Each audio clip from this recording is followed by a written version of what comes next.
මහත්මයා මමත් එක්තරා පොලිසියකට පැමිණිලා දැම්මා. මගේ පැමිණෙට 3 පාරක් ගියා 4 පාරක් ගියා. උන් නෙවෙයි විත්තිකාරයා ගෙන්නුවේ. කොහොමද දන්නව පොලිසිය කතා කරේ? පැටියෝ කොහොමද? ඔන්නෝම තමයි කතා. පොලිසියේ උන්ටියක මගේ ඉස්සරහා පැටියා කිව්වනම් ආයි මොකද්ද? මොන බම්බුවද? ඔහොම නීති ජනාධිපතිතුමා ගිහිල්ලා කංකතන්තුරේදී නල්ලමා කියලා අහන නල්ලමා අර්සි ඉල්ල මාව් ඉල්ල උප්පු ඉල්ල නල්ලමා මගුල තමයි නල්ලමා කියලා අහනවා. ගිහිල්ලා යාපනයේ ගිහිල්ලා මහින්ද රාජපක්ෂට බැන්නම යාපනයේ මිනිස්සු අපි 2030 දී සංචාර කර්මාන්තය මෙන්න මෙතෙන්ට ගෙනියන්න අපේක්ෂා කරනවා. ඒ සංචාර කර්මාන්තය එතෙන්ට යනවා නම් අපි මෙන්න මේ සීස්තර වලින් අපි සංචාරකයන් අපේක්ෂා කරනවා. ඒ සඳහා අපිට තරු 5 කාමර මෙච්චර අවශ්‍ය වෙයි. තරු 4 කාමර මෙච්චර අවශ්‍ය වෙයි. මග පෙන්වන්න මෙච්චර අවශ්‍ය වෙයි. ඊට පස්සේ මොකද්ද? වාහන ලබා දෙන්න මෙච්චර අවශ්‍ය වෙයි. හෙල්මට් එක දුවන් කැරකවුන්ට රංගපාමක් තමයි ඒක. මෙහෙම කැරකෙන රංගපාමක් නෙවෙයි. මම නේ කුටි කෑවා, රාජිත් කුටි කෑවා, වීරවංශ කුටි කෑවා. ඒ ඔක්කොම බොරුනේ, තනිකර බොරුනේ. වාරයක් නැති අසුචි මට කියන්නේ අසුචි. අමර බන්දු රූපසිංහ අමර බන්දු රූපසිංහ අමර බන්දු රූපසිංහ අමර බන්දු රූපසිංහ ඉස්සෙල්ලාම ආවේ ඇඟලුම් කර්මාන්ත. අපිට කිව්වා ඒක ටේලර් සාප්පු කියලා. තව කට්ටියක් කිව්වා අපි ජංගි මහනවා. මම එකක් කියන්නේ කදා කාන්තාවන්ට හොඳම ජංගි ලෝකේ හදන්නේ ලංකාව. වික්ටෝරියා සීක්‍රට් එකෙන් අහන්න කොහෙන්ද එන්නේ කියලා ඔය ජංගි ටික. කොහෙන්ද එන්නේ? ඒ කාන්තාවන් දන්නවා. ජපන් භාෂාවත් උගන්වනවා කියලා නේද? ජපන් භාෂාව. මේ දරුවට පුළුවන්ද ජපන්? පුළුවන්ද? අනතව නමයිව නන්දෙස්කා. හජිබි මස්ති දෝසු යුරෙෂ්කු.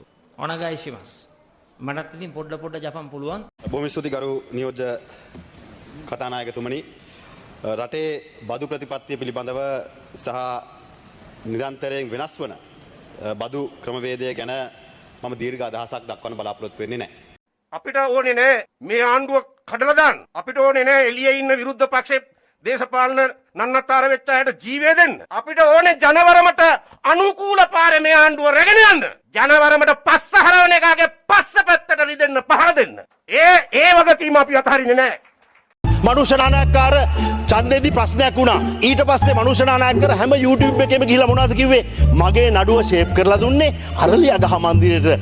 හිටපු නීතිපති මොහාන් පීරිස්ව ගෙනලා මේ කොල්ලව බේරලා දෙන්න කියලා මහින්ද රාජපක්ෂ කිව්වා කියලා. කියපන්කො බලන් ඉන්නේ මාව මාරන්න හදන්න. මොන්ටිසෝරි වල කොන්සෙප්ට් එහෙම දැකලා තියෙනවද අපුච්චි?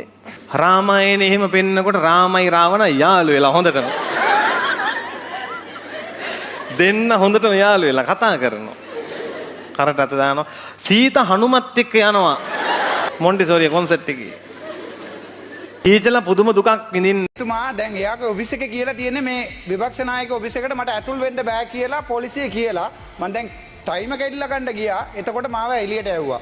එතකොට මේක අසාධාරණයි. දැන් ඇත්තටම මම විපක්ෂයේ වාඩි වෙන්න කැමති නැහැ. මේ වගේ ජනතාවත් එක්ක වාඩි වෙන එකට වඩා මට මැද පුටුවක් දාලා දෙන්න කරුණා කරලා මම වාඩි වෙන්න.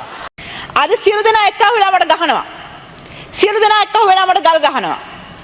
රෑට බීගෙන ඇවිල්ලා තමුන්ගේ බිරිඳට නොසෑහෙන්න ගහන ඔළුව බිත්ති වල හප්පන සමහරක් සැමියල කතා කරනවා.